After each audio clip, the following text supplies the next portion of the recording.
Specific relief act 1963, ये third video है specific relief act के ऊपर। इसमें हम सेक्शन 5, 6 एंड 7 को देखेंगे। ये जो स्पेसिफिक रिलीफ एक्ट का पार्ट 2 है, जो कि हमें स्पेसिफिक रिलीफ के बारे में बताता है, और इसका जो चैप्टर 1 है वो बताता है कि रिकवरिंग पोजीशन ऑफ प्रॉपर्टी।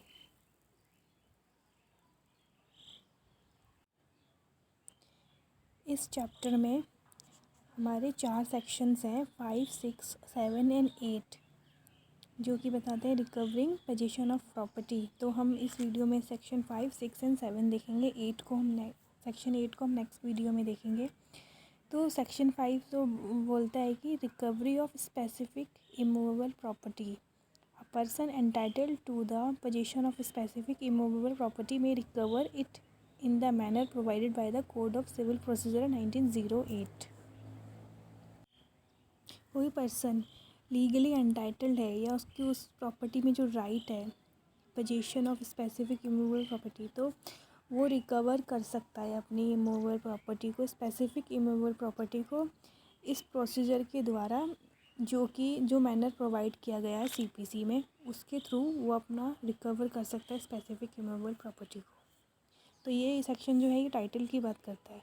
अब हम नेक्स्ट सेक्शन देखेंगे, सेक्शन नंबर 6, जो हमें बताता है suit by person disposed of immovable property. If any person is dispossessed without his consent of immovable property otherwise than in due course of law, he or any person through whom he has been in possession or any person claiming through him may by suit recover possession thereof, notwithstanding any other title that may be set up in such suit. So, suit by person disposed of immovable property. ये जो section 6 है ये बताते हैं कि अगर किसी person को किसी इमूवेबल प्रॉपर्टी से निकाल दिया गया हो, वो टेनेंट या लैंडलॉर्ड कोई भी हो सकता है, तो वो सूट फाइल करेगा।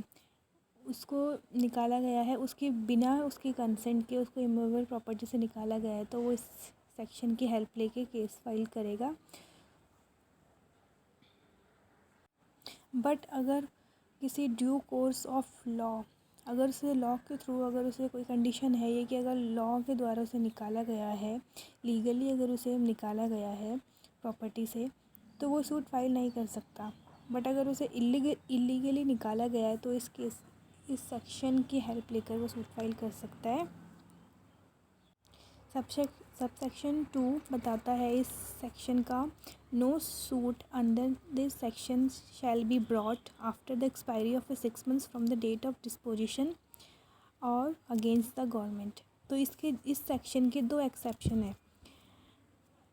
इस सेक्शन की हेल्प लेके हम तभी सूट फाइल कर सकते हैं विदिन 6 months, जब उसे जिस डेट से उस प्रॉपर्टी से उस पर्सन को निकाला गया है, विदिन 6 months वो सूट फाइल कर सकता है। अदरवाइज़ नॉट, अगर वो 6 months के बाद अगर सूट फाइल करने आता है तो उसका सूट एंटरटेन नहीं किया जाएगा।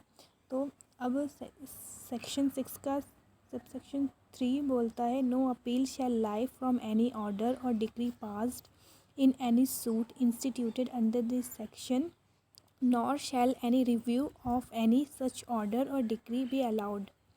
तो ये बोलता है कि कोई भी अपील, अगर कोई ऑर्डर या डिक्री पास कर दिया गया है इस सेक्शन के थ्रू, जो सूट इंस्टीट्यूट किया गया था, तो उसके अगेंस्ट हम अपील या कोई अपील और रिव्यू के लिए अप्लाई नहीं कर सकते।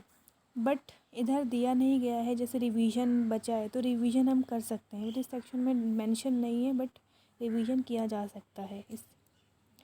और सब सेक्शन 4 बोलता है, nothing in this section shall bar any person from suing to establish his title to such property and to recover possession thereof. Next section 7, recovery of specific movable property. इससे ऊपर हमने section 5 and 6 हमने देखे, वो immovable property के बारे में बताते हैं, recovering in case of immovable property. But अब हम सेक्शन 7 जो देखेंगे ये बताता है कि हमें मूवेबल प्रॉपर्टी की रिकवरी कैसे हो सकती है, बट वो भी एक specific movable property. A person entitled to the possession of specific movable property may recover it in the manner provided by the Code of Civil Procedure.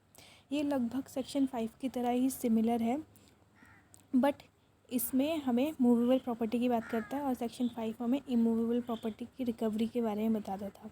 तो कोई भी पर्सन एंटाइटल्ड है अपना position of specific movable property को recover करने के लिए किस मैनर में, जो कि मैनर प्रोवाइड किया गया है हमें सीपीसी में। ये सेक्शन 7 में 2 एक्सप्लेनेशंस भी दी गई हैं। एक्सप्लेनेशन 1 कहती है कि अ ट्रस्टी में sue under this section for the possession of movable property to the beneficial interest in which the person for whom he is trustee is entitled। तो ट्रस्टी भी सू कर सकता है इस सेक्शन के through for the position of movable property, जो उसकी beneficial interest के लिए, तो वो एंटाइटल्ड है। और एक्सप्लेनेशन 2 हमें बताता है अ पर्सन और एक्सप्लेनेशन 2 सेक्शन 7 का a special or temporary right to the present possession of movable property is sufficient to support a suit under this section.